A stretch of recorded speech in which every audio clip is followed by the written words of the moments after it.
On January 26th, 2026, me and my three friends got together to play some Peak.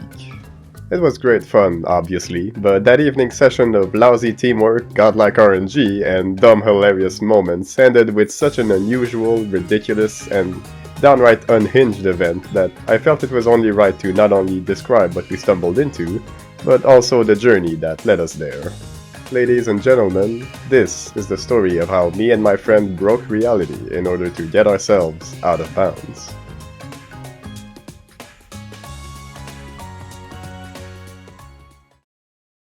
Alright, so we started the climb with 4 people. One left about 3/4 through the run because it was late and he really had to get to sleep, while me and my other friends stayed there to watch the remaining guy basically climb half of the entire mountain by himself on Ascent 7, and somehow still win thanks to a ludicrous amount of skill and good luck.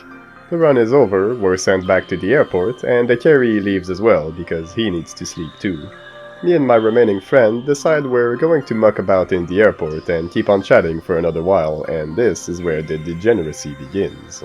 After spending probably about 20 minutes smashing basketballs into each other's faces, we decided we would do the rational thing and start playing some actual basketball.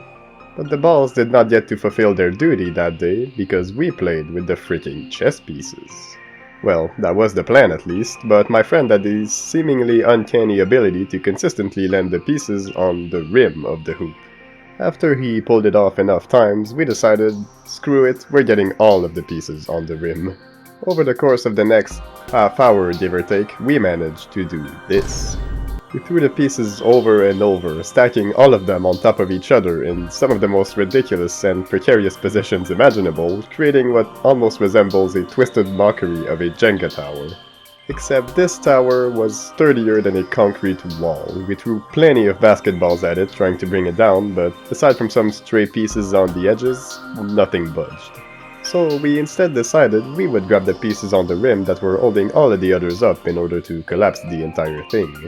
Wouldn't you know it, this didn't work either. The pieces can simply ignore gravity if whatever they're standing on is removed from beneath them. But this was not a total waste of time, as it created a space between the hoop and the pieces that, with good climbing, could actually allow us to get into the hoop. And while you are in the hoop, not only do you not fall through, you also regain stamina somehow.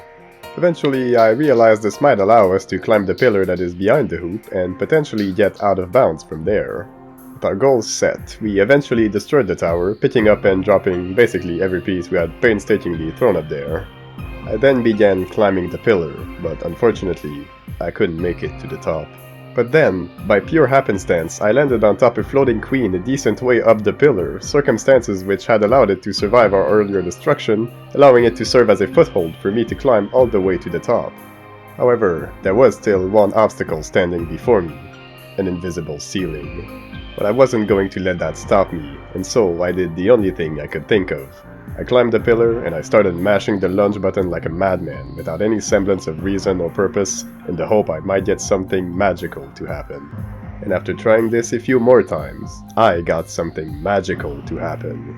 I broke through the invisible ceiling, reconnected with the pawn in basketball I had somehow managed to throw up there like an hour ago, and I was now out of bounds. I think you can now understand why I say this is the most scuffed and unhinged out-of-bounds setup ever. It really was all just one random decision with an unintended result, one after the other, all done purely on whims without any plans. I mean, fuck, even if we had deliberately tried to get out of bounds and made a plan for it, there's no way in hell we would have ever considered something this ludicrously nonsensical. It was a hilariously magical experience, and now that I had successfully gone where most hadn't, I eventually realized I should probably document our findings. I'm 99% sure you can see all of this in other videos, but since I'm already here, I may as well tell you about it regardless.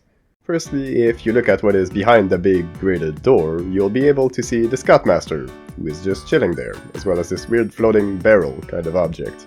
Out back, there really isn't much aside from some tiny pillars and dark textures, but my friend did manage to discover that the ceiling window frames are not solid, but this post was, apparently, albeit unclimbable.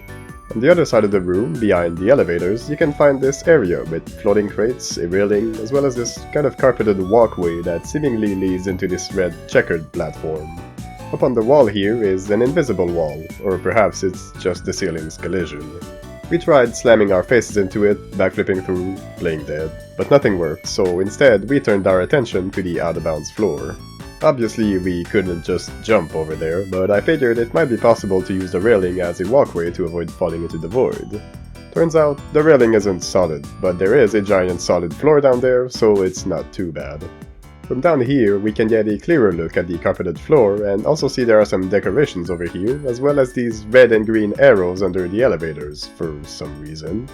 If you head towards the airplanes, you'll be able to get stuck between some invisible walls and a very visible wall, and we thought we were stuck here at first, but it turns out you can just walk around the visible wall to get back in bounds, of the out of bounds, if that makes sense. It turns out the out-of-bounds airport is actually fairly sizable, which makes sense and is very common, obviously, but I can't help but wonder how much of it all is really necessary, especially having the corridor turn like this. Kinda makes me ponder if the airport was originally going to be bigger. We also found out that the walls, they're fake. They don't exist, they are a scam created by big construction to sell you more construction materials. Do not listen to them, your ceiling and floors will float just fine without them. The other side was pretty similar, though it did have a hole in the wall that seems like it might have been there for a staircase, a couple of floating lamps, and of course the Scoutmaster. Once you get a fair ways out, you'll be able to see the background mountains that are basically just brown triangles, and you'll eventually reach the edge of the map, where you can throw yourself into the void where something interesting happened. After falling for long enough, it eventually turned to nighttime, and we saw what I guess is supposed to be the moon come out and move through the sky, though weirdly, from where we were, it kinda looked like a giant ominous eyeball. Anyway, after a bit longer, I eventually managed to notice the glare of the sun, signifying we had made it back to daytime. But all of this was unusual in and of itself. We had been screwing around in the airport for almost 2 hours at this point, without a single change, and it's only now that we're falling in the void that it switches to nighttime.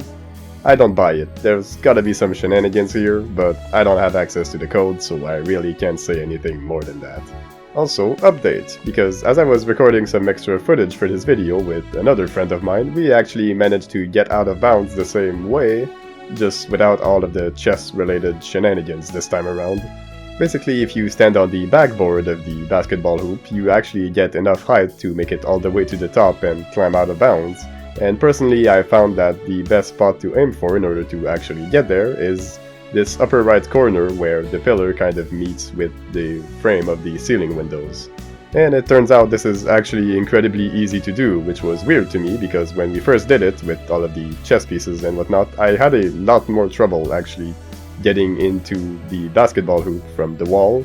So I'm not sure exactly what happened. It might have something to do with the patch that got released the very next day, but I can't say anything for sure. The story was still hella funny though, so I wanted to put it out there. But that is basically everything we pulled off and found, so the video has now reached its end. Thank you for joining me on this little adventure today, I hope you enjoyed, and of course don't forget to do all of the YouTube stuff. If you want to, I mean, I don't have any authority over you, you can just do whatever the hell you want.